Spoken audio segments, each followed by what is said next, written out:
There it is. Chelsea managed to beat Tottenham Hotspur yesterday 4-3 at the Tottenham Hotspur Stadium.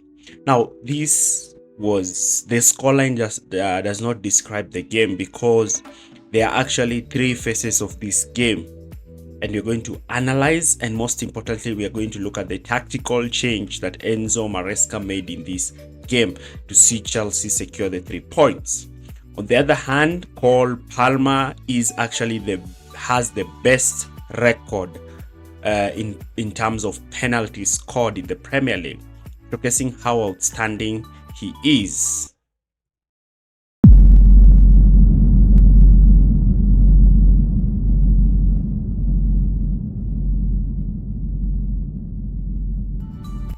Chelsea couldn't have expected the worst performance in the initial phases of play, with Tottenham Hotspur scoring 2 quick goals inside the first 10 minutes of the game, and this looked like a calamity.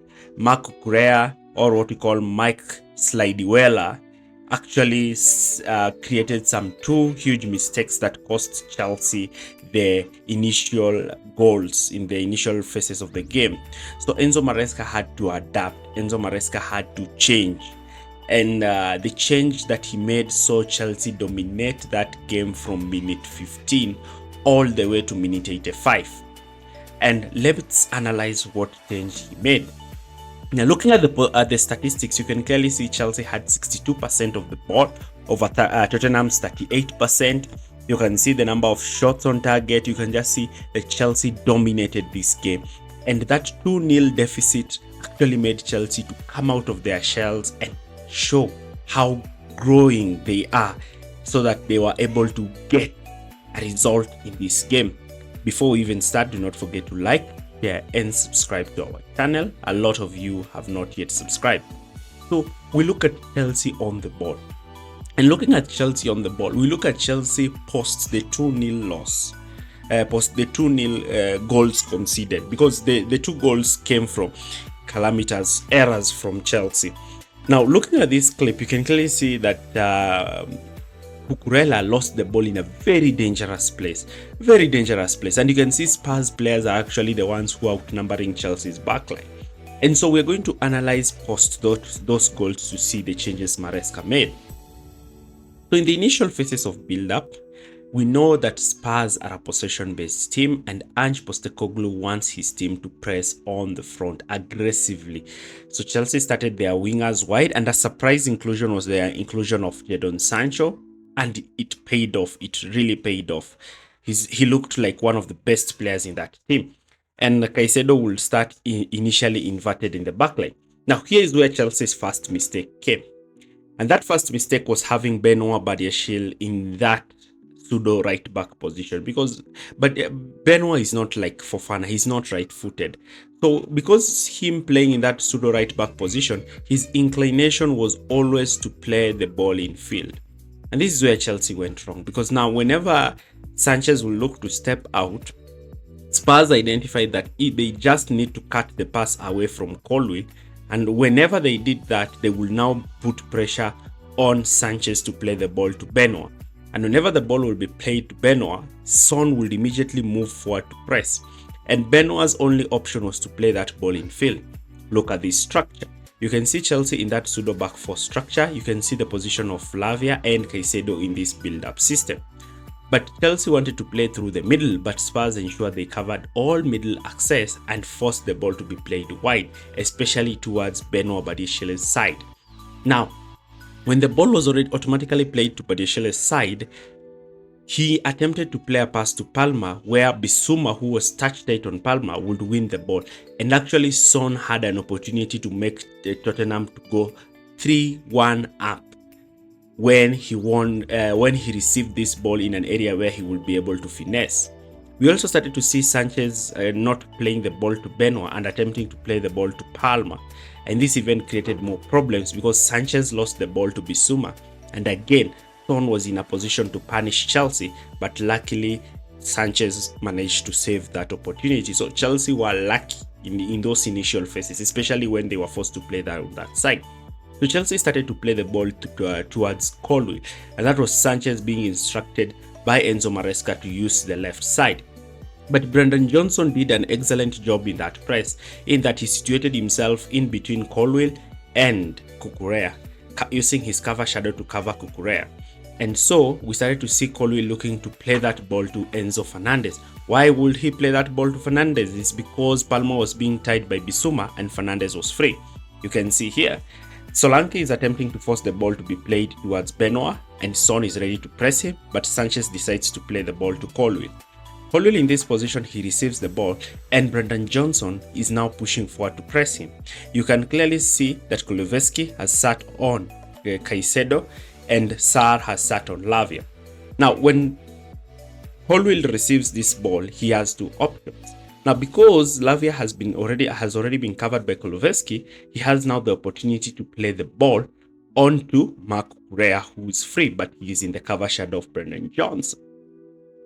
So Chelsea had to make adjustments, with Fernandez dropping deep to receive the ball and looking to play the ball onto Jadon Sancho.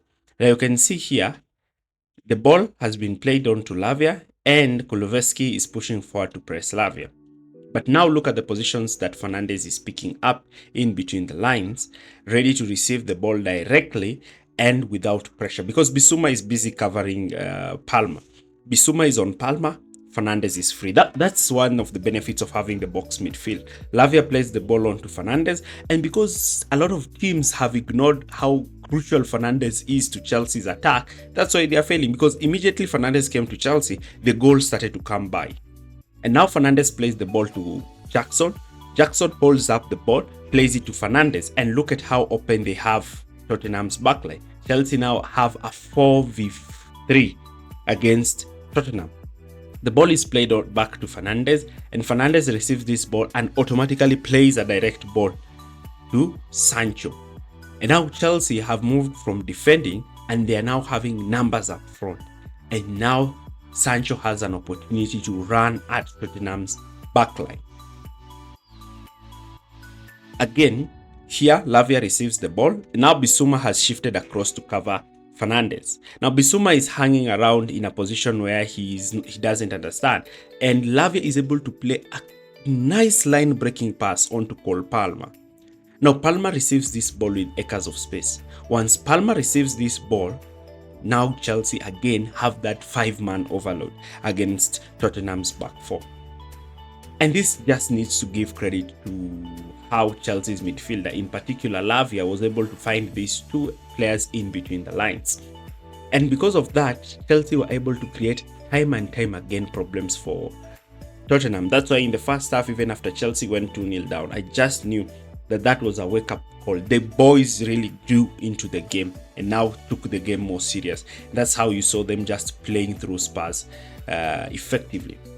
Now, because Spurs were employing this 4-3-3 strategy, Chelsea became so dominant playing through them that Spurs had to drop in a mid-block.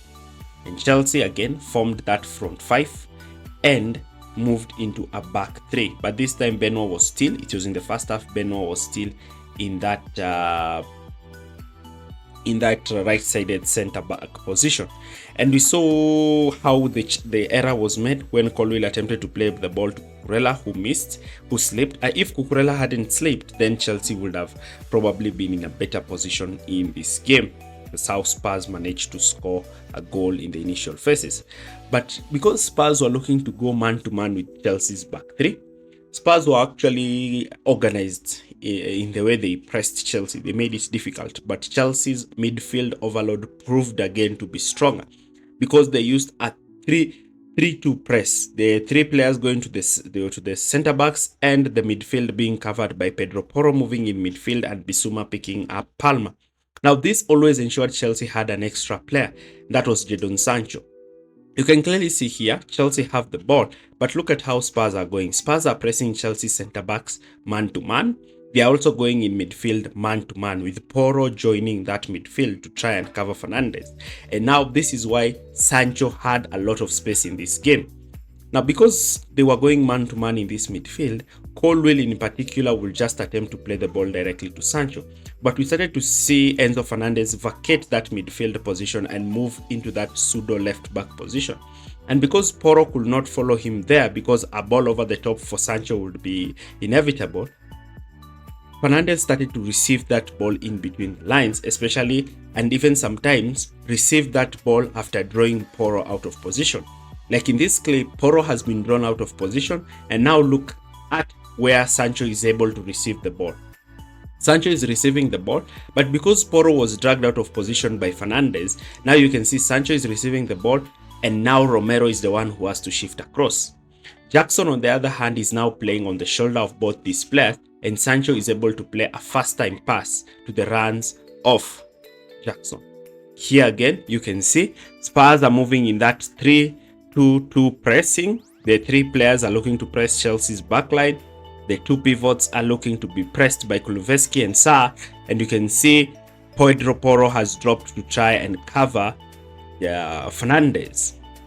Now, once Fernandez drops into this position, you can clearly see now that Sancho has the opportunity to also drop deep and receive the ball, and Sancho is one good winger because his ball retention is amazing. Now Chelsea are able to play through. In this case, Caicedo is able to beat his marker, and now look, Fernandez is quite free. Bissouma is tied to try and stop Palmer, and now Fernandez is free, and that's why Fernandez and Sancho ran this game. Because Fernandez was always free because Bissouma only focused on Palmer. Now Bissouma started to focus on Fernandez, who was receiving the ball. This opened up another problem because Maresca made that tactical change. Now, because now Bissouma was now looking to try and focus to stop Chelsea down the left-hand side, especially after Sancho had a free shot, Bissouma started to shift towards the left, with the entire Tottenham Hotspur team also looking to shift towards that left-hand side. Now we started to see Jackson's involvement in the game, with the ball being played onto him and him looking to link up with other players. But Jackson in this game was poor, and sometimes Van Daven managed to win the ball off him. He even expressed it when he left the pitch. Now, because Chelsea, Bissouma in particular, was focused on Palmer, Fernandez always had a free rein in this position, looking to play the ball to Sancho and looking to make those runs and allowing Sancho to have the opportunity to cut in. That's how Jadon Sancho managed to score Chelsea's first goal in the game. And because Spurs were looking to stop Chelsea from the initial build-up phase, in particular, Colwill was very important in how they did this. So Spurs decided to stifle Chelsea down that left flank.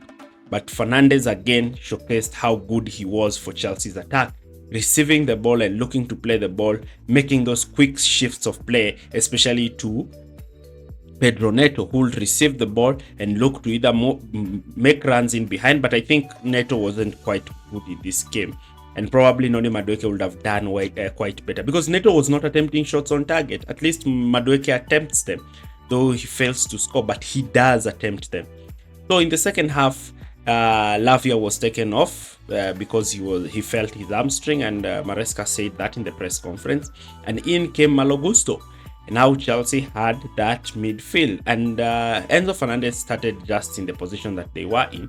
But Chelsea now had that numerical overload in that backline because now Caicedo became the only solo pivot, and Gusto and Cucurella played as fullbacks, with Cucurella being even more adventurous and looking to move and try to have those combination plays with Sancho. And because of that, we started to see Benoit reverting back into that left-sided centre-back, and now Chelsea had a right-footed player down the right and a left-footed player down the left, and Colwill through the middle. And now Benoit was in a position where he was comfortable to pass, and Chelsea even looked more dominant. What about Tottenham? What did Tottenham do in this game, and what tactical changes, what tactics did Ange Postecoglou actually have in this game? The thing with Spurs is that immediately they went 2-0 up, they were not quite as aggressive as they were, or Chelsea became so dominant. So when Spurs had the ball, we know the way they like to play. They start their fullbacks, their wingers high, and they push their fullbacks in the half space. But the difference in this game was that Kulusevski was the one who pushed onto the half space and Porro inverted into midfield, forming that 2-3-5 structure. But Chelsea decided to press with both Palmer and Jackson, with Fernandes looking to pick up Bissouma and Neto and Sancho looking to stay deep. And you can clearly see in this case, Jackson is applying pressure on Fraser Forster, and you can see Palmer is looking to apply pressure onto Van Daven whenever he receives that ball. But Spurs decided to play the ball, especially when Sarr looked to shift across into that position, looking to try and isolate Son 1v1 with Caicedo initially in the first half. And we started to see this combination play between Udogie and Son, and that's how Son had a lot of chances in this game. But Son was unable to actually capitalize in those chances initially. Palmer, a player who was being harassed when he went to take up corner kicks at Spurs, actually won the man of the match and displayed his medal in next to the Tottenham Hotspur logo. A statement from Cole Palmer, a remarkable statement from Cole Palmer. Now, looking at this run, Chelsea have already checked up 4 of those fixtures: Leicester down, Villa down, Southampton down, Tottenham down. Now Chelsea have 7 winnable games. 7 winnable games. But I have to repeat again, Brentford has been a very tough team for Chelsea. Chelsea have not won against Brentford since Brentford got promoted. So Maresca has to change that. He has to change that. And Postecoglou, on the other hand, his future looks quite on the blame, and Spurs fans are calling out on him. But in my opinion, I don't believe the Tottenham Hotspur's problem are just with the manager. It's a huge problem at that club. Now Chelsea move back into second place, 2 points clear of title challengers Arsenal, 4 points behind league leaders Liverpool, and 4 points behind Manchester City, Premier League's champion.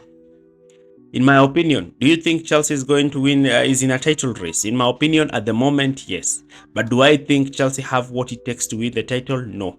Why don't I think that? That is what I'm going to discuss in our next video. Thank you for watching, and see you in the next video. Bye.